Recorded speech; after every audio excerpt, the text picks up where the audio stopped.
Sometimes when you think you've seen everything, you really haven't seen anything. We all thought we had James Franklin pegged. Great recruiter, great coach in winning games he's supposed to win, poor big game coach. It turns out it ain't that simple. You can justify losing to a team like Oregon. You can justify losing to a team like Ohio State a million times because they're just that good. You can justify losing to Michigan in Jim Harbaugh's heyday. Losing to 0-4 UCLA, the worst team in Power 4, a team that had just fired its head coach and both coordinators, a team that lost by 25 points at home to New Mexico. No, you can't really justify that. You just can't. We're going to talk about it. Joe Smeltzer, Nittany Sports Now, joined as always by Kyle Fatman Golick and Nittany Sports Now, Jay Hollahan, Mike Frill Sports also doubles as our producer. Uh, Fellas, we've all seen it by now. We've had time to digest it. What the hell happened? Joe, so Saturday, as you know, Joe, in our audience, I was doing an annual fundraiser, and I had the game on a reverse projector up there. So I'm thinking, this is going to be one of those games where I can check in once in a while just to see Penn State do well. I can go mingling. It didn't. It turned out to be a disaster on that front for me. And here's the thing. Everything that's been problematic with this team this season shined bright. I guess you can call it shine bright in this game. The slow starts. One of the things I talked to you, Joe, about was this was the fourth straight game that Penn State did not get 10 points in the first quarter. Now, look, I get you're not going to get 10 points in a quarter, usually against Oregon. Got it. But Florida International, Villanova, a UCLA team that was ranked in the bottom 100, like they were in the hundreds in both offense and defensive metrics. Like that was wrong. The whole situation of Iamal Love, I can never say his name. You're going to probably kill me this whole entire time. You just call him Nico. I'm going to call him Nico just so that I don't embarrass myself. But Nico looked like a poor man's version of Vince Young torturing souls in the Rose Bowl, because that's where Vince Young had some of his greatest things, and Nico sure as heck looked like that. Saturday. One of the things, friend of the show, Landon Tagwell, he was ripping on the UCLA linebackers early in the week. And if you read my column on my preview, I should say, on Friday about getting to know UCLA, I profiled two of the linebackers on there. And both those linebackers, John Vaughns and can't remember the other one off the top of my head, but they had major impact in the game here. And I just, this was a team that did everything everyone else was doing to Penn State. They shortened the game. They were extremely aggressive. Penn State was sleepwalking, and just nothing went right whatsoever. Jay? Yeah, so like Kyle, I thought the same thing. I was at work, had the game on as we were rolling T-shirts to toss to fans for the Philadelphia Union. I thought that it was going to be a walk in the park, and it was every bit the opposite. I think the Illinois loss, the however many overtimes that game went to in 21, the Temple loss in 2015, I thought that was 9.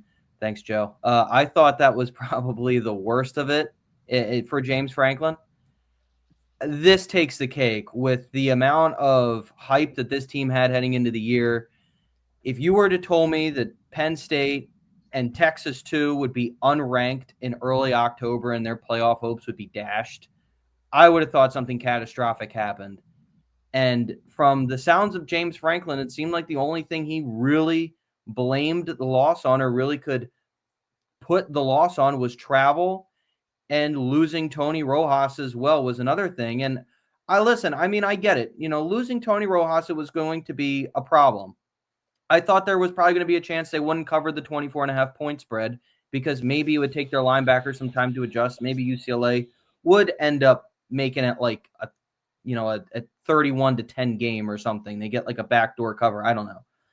But to just lose and embarrass yourself and let them score 42 points and a defensive coordinator that, I mean, I thought was, and we had all been led to believe that he was the second coming. It's inexcusable. It really is. Yeah, and I do want to talk about Tony Rojas, because that's been used as an excuse by a portion of the beat, and he's to borrow James Franklin's favorite catchphrase over the past 2 weeks. I get it, right? He's a good football player. He's a guy that's going to be playing on Sundays. He was playing the best football of his career. At the same time, though, injuries happen, and if you're a national championship caliber team, which everybody thought Penn State was coming into the season, one injury should not ruin everything. Case in point, last season. This is part of why I've been labeled a Tom Allen apologist. KJ Winston, hell of a football player, missed the whole season except for one game and a itty bitty portion of a second game. Penn State still put out a top 10 defense. Now, that defense didn't play well in the Big Ten championship game and didn't play well against Notre Dame in the semifinal. But the point is, the team still got to those situations despite losing a great player in KJ Winston. So you can talk about schematics, and we're going to talk about schematics later on this episode. But spare me with Tony Rojas being the reason Penn State lost to UCLA, for crying out loud. Yeah, Tony, his loss is immense, and the amazing athleticism of being able to go sideline to sideline. And again, we'll talk about it in the next segment. But it goes to show in this system, and I love Dom DeLuca to death. Dom has always been very stand up with us, with the media. He tells it like it is. He has an amazing story. I mean, he's gone from walk-on to a 3-time captain, I believe, at Penn State. Am I right on that, Joe? Yeah, and he wouldn't be a walk-on, if he were a guy that was known for his speed. Walk-on linebackers generally are not known for that. Okay. So this guy's story is unbelievable. He is I will always say he's a Nittany line. And, what I'm about to say hurts, but it's like, he's simply not good enough to be in that role. He doesn't have the speed. He doesn't have the ability, the range that Rojas and Campbell possess. Yep. And he, I give him all the credit in the world that he has the courage to go out and do his absolute best in a situation that's probably not best for him. But this, it makes you wonder what's going on with like Keon Wiley, what's going on with Anthony Specca, what's going on with Dakari Nelson, Alex Tatch. That's probably the big one. That's the one we all expected to see Saturday. I'm going to the well when I say LeVar too, but I mean it's fair. It really is. I mean Abdul Carter as a true freshman lined up as out there, so it's not a foreign concept. I had people today think that I was crazy suggesting a true freshman against 23-year-olds in a Big Ten. It can't work. And I'm just sitting there going, Abdul Carter did it in 2022. What are you talking about?